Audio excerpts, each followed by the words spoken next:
Il faut réconcilier nos enfants avec les idées d'émulation, de réussite, de victoire, d'ambition. Vouloir être meilleur que les autres, ce n'est pas une faute morale. Non, il y a des gens qui sont plus courageux que d'autres, plus généreux que d'autres, plus aimants que d'autres, plus intelligents que d'autres, plus travailleurs que d'autres.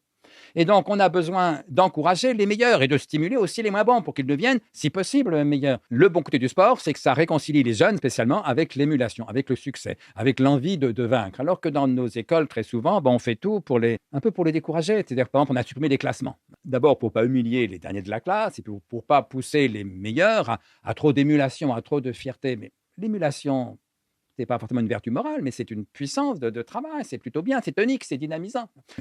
Le paradoxe, c'est que nos gamins qui n'ont jamais eu de classement et qui souvent n'ont quasiment pas de notes, ils connaissent le classement de la Ligue 1 en football, du premier au dernier. Ils connaissent les salaires des joueurs, des 20 mieux payés dans le monde. Donc c'est absurde, si vous voulez. Moi, j'ai envie de dire, admirons un peu moins nos sportifs et célébrons un peu mieux nos bons élèves et nos bons enseignants.